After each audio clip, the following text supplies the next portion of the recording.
વિદ્યાર્થી મિત્રો, ગયા લેક્ચરમાં આપણે ધ સિમ્પલ પ્રેઝન્ટ ટેન્સનું રિવિઝન કર્યું. આગળ હવે આપણે કન્ટિન્યુ કરશું. તો આપણે શું શીખ્યા હતા એ પહેલાં જોઈ લઈએ કે સાદા વર્તમાન કાળમાં તમારે એક ટેબલ મેં શીખવાડ્યું હતું. એ ટેબલમાં આપણે બે વસ્તુ છે એ સાદા વર્તમાન કાળમાં વાપરવાની છે. એક છે ક્રિયાપદ અને બીજું છે ડુ અથવા ડઝ. તો એ ક્રિયાપદના નિયમો પણ મેં તમને શીખવાડ્યા હતા, કોની સાથે વપરાય એ પણ શીખવાડ્યું હતું. હવે આપણે જોશું કે સિમ્પલ પ્રેઝન્ટ ટેન્સમાં કઈ ત્રણ વસ્તુઓનો સમાવેશ થાય છે. તો સિમ્પલ પ્રેઝન્ટ ટેન્સમાં ત્રણ વસ્તુઓ આવે છે.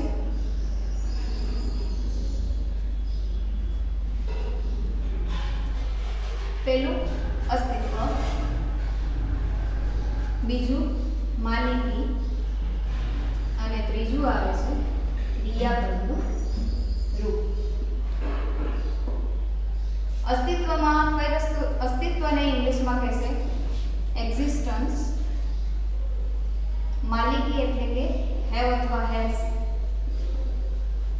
અને વર્બ ક્રિયાપદનું રૂપ એટલે વર્બ. બરાબર, આ ત્રણ વસ્તુ આપણે સાદા વર્તમાન કાળમાં શીખવાની છે. જેમાં એક્ઝિસ્ટન્સમાં શું આવે તો કે એમ, ઇઝ અને આર. માલિકીની ભાવના હોય તો હેવ અને હેઝ, અને ક્રિયાપદનું રૂપ વર્ગ. તો વર્ગમાં પણ બે પ્રકાર, એક મૂળ રૂપ અને બીજું એસ કે ઈએસ વાળું રૂપ. હવે અહીંયા કયા કર્તાની સાથે કયો શબ્દ વપરાય એ જોઈ લેશું. તો એમ છે એનો ઉપયોગ આઈ ની સાથે થશે, ઇઝ નો ઉપયોગ હી સી ઇટ ની સાથે થશે, આર નો ઉપયોગ વી યુ અને ધે ની સાથે થશે. બરાબર, આઈ નો સમાવેશ ક્યાં થાય છે તો કે આઈ છે ઈ પહેલો પુરુષ એક વચન, હી સી ઇટ ત્રીજો પુરુષ એક વચન, વી પહેલો પુરુષ બહુવચન, યુ બીજો પુરુષ એક વચન અને બહુવચન બંનેમાં યુ આવે, અને ધેય ત્રીજો પુરુષ બહુવચન. બરાબર, આ કર્તાઓ છે કે જેમાં આઈ ની સાથે એમ આવશે, વી સી ઇટ સાથે ઇઝ આવશે અને વી યુ ધેય સાથે આર આવશે. પણ કેમાં આવશે તો કે અસ્તિત્વ, કોઈ અસ્તિત્વ દર્શાવતી વસ્તુ હોય એમાં આનો ઉપયોગ થાય.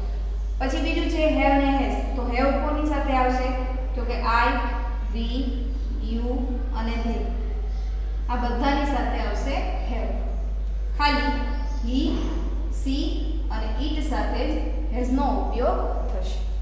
પછી વર્ગમાં તો કે એસ કે ઈએસ વાળું રૂપ છે અને મૂળ રૂપ છે. તો કોની સાથે મૂળ રૂપ આવશે, કોની સાથે એસ કે ઈએસ રૂપ આવશે.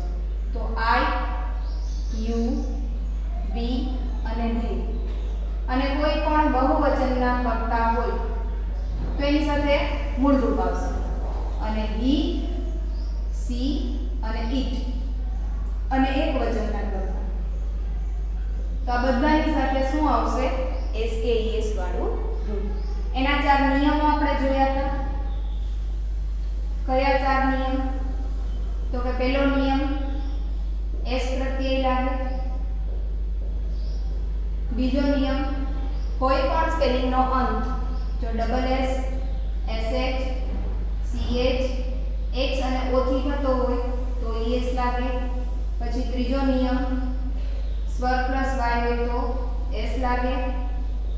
ચોથો નિયમ વ્યંજન પ્લસ વાય હોય તો વાય કાઢી નાખવાનો, એની જગ્યાએ આઈઈએસ લાગે. આ બધી વસ્તુ તમને ત્યારે વધારે ક્લિયર થશે જ્યારે આપણે આની ખાલી જગ્યા પૂછશું. પણ એના પહેલા આપણે ત્રણ વસ્તુ શીખવાની છે: એક્ઝિસ્ટન્સ, માલિકી અને ક્રિયાપદનું રૂપ. કારણ કે આ ત્રણનો સમાવેશ સાદા વર્તમાન કાળમાં થાય છે. અસ્તિત્વ દર્શાવતો શબ્દ આપણી પાસે કોઈ પણ માલિકીની વસ્તુ હોય, અને લાસ્ટમાં આપણે ક્રિયાપદનું રૂપ શીખશું. તો પહેલા એક્ઝિસ્ટન્સમાં કઈ વસ્તુ આવશે એ જોઈએ.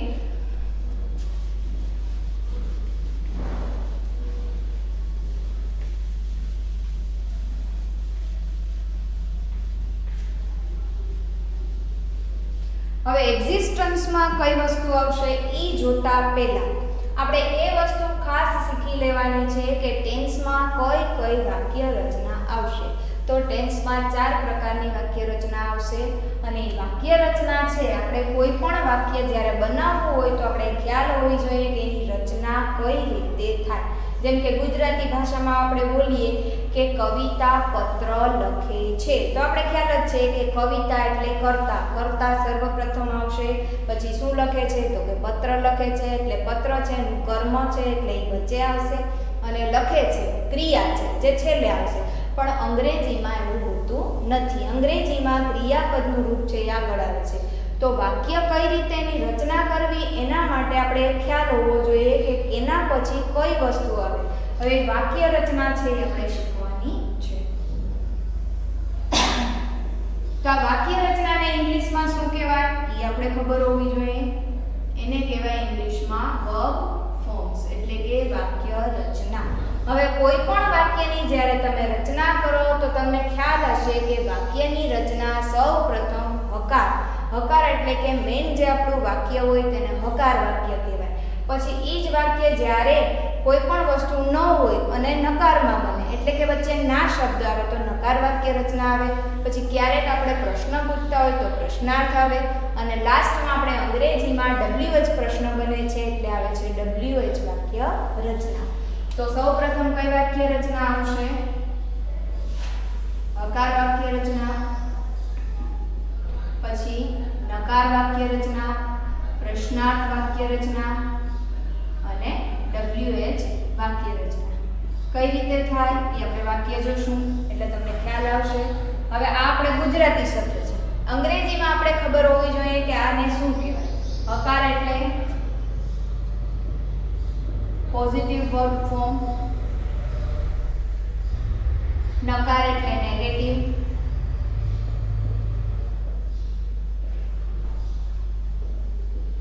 પ્રશ્નાર્થ એટલે ઇન્ટ્રોગેટિવ. ઇન્ટ્રોગેટિવ આપણે મોસ્ટલી પ્રશ્નાર્થ એટલે શું શીખ્યા કે ક્વેશ્ચન માર્ક, પણ ક્વેશ્ચન માર્ક કોને કહેવાય તો કે પ્રશ્નાર્થ ચિહ્નને ક્વેશ્ચન માર્ક કહેવાય. પ્રશ્નાર્થ વાક્યને ક્વેશ્ચન સેન્ટેન્સ ન કહેવાય, એને કહેવાય ઇન્ટ્રોગેટિવ સેન્ટેન્સ એટલે કે પ્રશ્નાર્થ વાક્ય. અને લાસ્ટમાં આવશે WH વર્બ. હવે એટલો ખ્યાલ આવી ગયો. હવે આપણો ધ સિમ્પલ પ્રેઝન્ટ ટેન્સનો પહેલો મુદ્દો શું છે? અસ્તિત્વ. તો અસ્તિત્વ એટલે શું? તો કે આપણે કોઈ પણ વ્યક્તિ છે એ ક્યાં છે, કઈ જગ્યાએ છે, શું સૂચવે છે, એનું અસ્તિત્વ શું છે એટલે કે એની હાજરી એ દર્શાવે છે. તો પહેલા આપણે અસ્તિત્વ અને માલિક એનો મોસ્ટલી બહુ આ ટેન્સમાં આપણે ઉપયોગ નથી કરતા, પણ આપણે શીખવાનું છે, આપણા ટોપિકમાં આવે છે એટલે વચ્ચે આપણે શીખી જશું. મેઇનલી ધ સિમ્પલ પ્રેઝન્ટ ટેન્સમાં કઈ વસ્તુ શીખવામાં આવે છે? એક તો ડુ અને ડઝ કે જે પ્રશ્નાર્થ વાક્યમાં વપરાય છે અને મૂળરૂપ અથવા એસ કે ES વાળું આ બે વસ્તુ છે એ આપણે જોવાની છે. તો હવે પહેલા આપણે અસ્તિત્વ એટલે કે એક્ઝિસ્ટન્સનું એક વાક્ય જોઈ લેશું.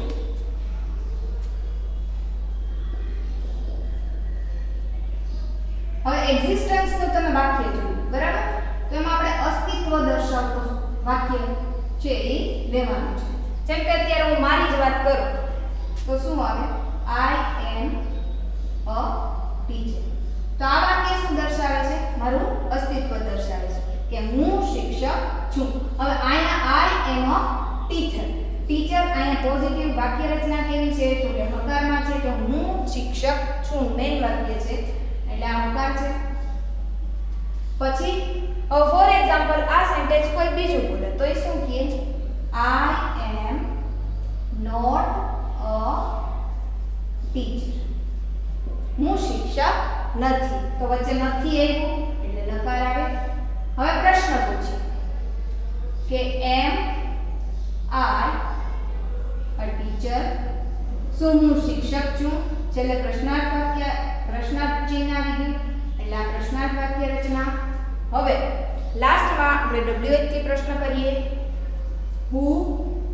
હવે અહીંયા એમ આવશે કે ઇઝ આવશે તો આપણે ખબર નથી એટલે એમ ના આવે. હુ એમ એ ટીચર ના આવે પણ હુ ઇઝ અ ટીચર. તો આ બની ગયો WH વાક્ય રચના બરાબર. હવે આ દરેક વાક્ય છે એ આપણે લાઈન ટુ લાઈન લખ્યા છે તો એના માટે આપણે વાક્ય રચના શીખવી પડે. એ વાક્ય રચના કઈ રીતે થશે? જેમ આપણે વાક્ય જોતા જશું એમ તમને ખ્યાલ આવશે. તો આ એટલે પહેલા શું આવ્યું? કર્તા આવ્યું. પછી અસ્તિત્વની વાક્ય રચના છે. આઈ છે એટલે એમ આવ્યું. ઈ સી ઇટ હોય તો ઇઝ આવે અને વી યુ ધે હોય તો આર. એટલે કર્તા plus am is are plus અહીંયા બીજી કોઈ પણ ક્રિયા આવતી નથી. ધ્યાન રાખવાનું કે અસ્તિત્વમાં ક્યારે ક્રિયાપદનું રૂપ આવશે નહીં. અહીંયા ક્રિયા નથી. અસ્તિત્વ દર્શાવતા વાક્યમાં ક્યારે ક્રિયા આવતી નથી. એટલે ક્રિયાપદનું રૂપ આવશે નહીં. અહીંયા ટીચર છે એ શબ્દ છે જેને આપણે અન્ય શબ્દ તરીકે ઓળખશું. બરાબર? પહેલા ગુજરાતીમાં કરાવીશ પછી ઇંગ્લિશમાં.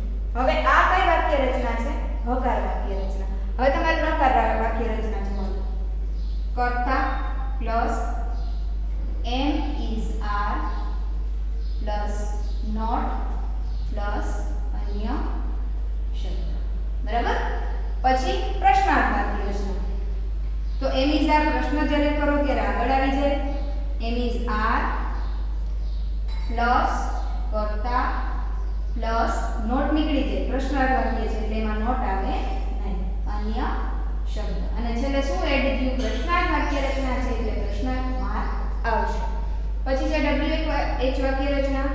તો એમાં WH plus am is are plus કર્તા પ્લસ અન્ય શબ્દ પ્લસ ક્વેશ્ચન માર્ક. બરાબર?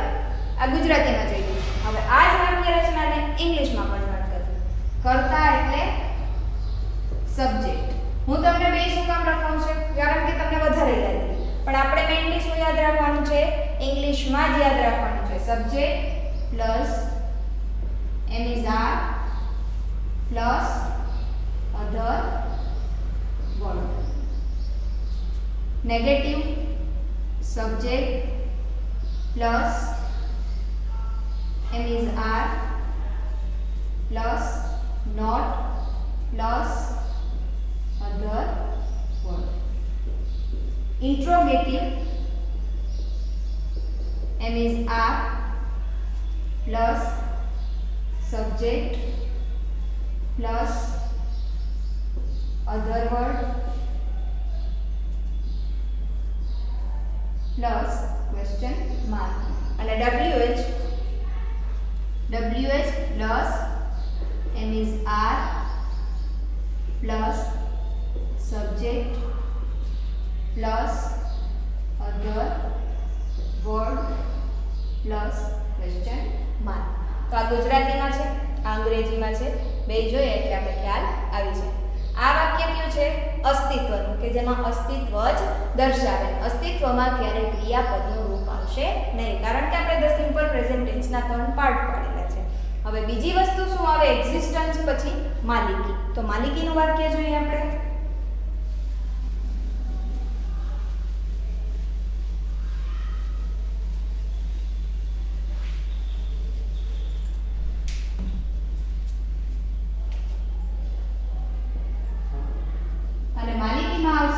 હેવ અને હેઝ. ક્યાં હેવ આવશે, ક્યાં હેઝ આવશે, આપણે ખ્યાલ છે.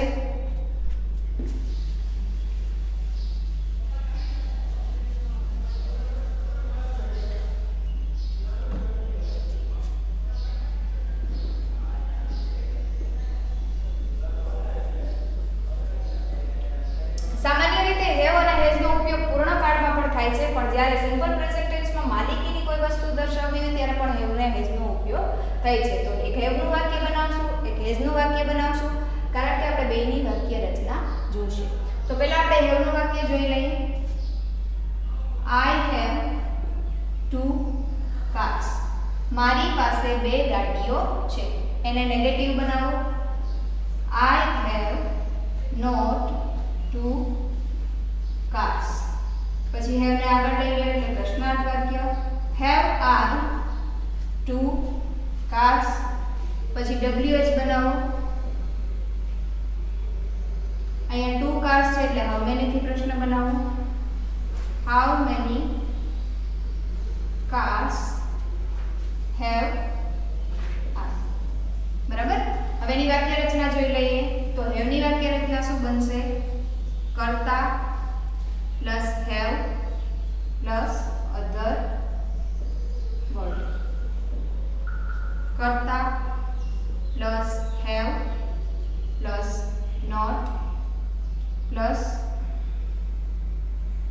અન્ય શબ્દ લેશું, પહેલા ગુજરાતીમાં પછી ઇંગ્લિશમાં.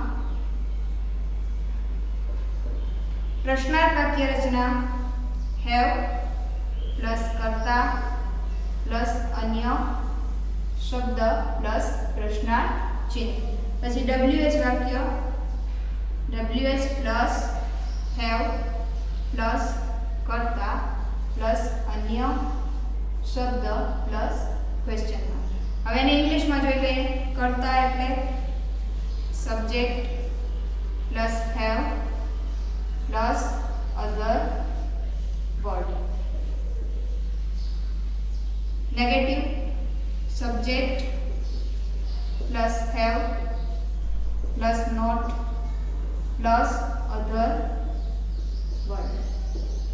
Interrogative have plus subject plus other word plus question mark. WH plus have plus subject plus other word plus question mark. બરાબર. ગુજરાતી અને અંગ્રેજીમાં વાક્યની રચના કઈ રીતે કરવી એ જો આપણે યાદ રાખી લઈએ તો વાક્યમાં ક્યારેય ભૂલ પડતી નથી. આપણે અહીંયા હેવ અને હેઝ બેનો ઉપયોગ કરવાનો છે એટલે આપણે હેવની વાક્ય રચના પણ અલગ બનાવી છે. હવે હેઝનું જોઈશું. આઈ હેવ ટુ કાર્સ એની બદલે આઈ ની જગ્યાએ કોઈ નામ લગાડી દો. Savita has pink sari. કારણ કે સવિતા છે હી સીટમાં સી ની સાથે આવે છે એટલે એની સાથે હેઝ આવે. Savita has not pink sari. Has Savita pink sari. અને લાસ્ટમાં આપણે WH ક્વેશ્ચન બનાવશું. which sari has Savita. હવે આ વાક્ય લખી લીધું. હવે વાક્ય રચના ગુજરાતીમાં પહેલા જોઈ લઈએ. કર્તા પ્લસ હેઝ પ્લસ અન્ય શબ્દ. કર્તા plus has plus not plus અન્ય શબ્દ. હેઝ પ્લસ કર્તા પ્લસ અન્ય શબ્દ પ્લસ ક્વેશ્ચન માર્ક. લાસ્ટમાં WH પ્લસ હેઝ પ્લસ કર્તા પ્લસ અન્ય શબ્દ પ્લસ ક્વેશ્ચન માર્ક. બરાબર. અંગ્રેજીમાં જોઈ લઈએ. Subject plus has plus other word. Subject plus has plus not plus other word. Has plus subject plus other word plus question mark. લાસ્ટમાં WH plus has plus subject plus other word plus question mark. બરાબર. તો આ થઈ have અને હેઝની વાક્ય રચના. આ વાક્ય રચના તમારે યાદ કરવાની છે અને વાક્ય રચનાની બાજુમાં તમારે લખતું જવાનું. જેમ કે પહેલી છે તો એ પોઝિટિવ, બીજી છે નેગેટિવ, ત્રીજી છે ઇન્ટ્રોગેટિવ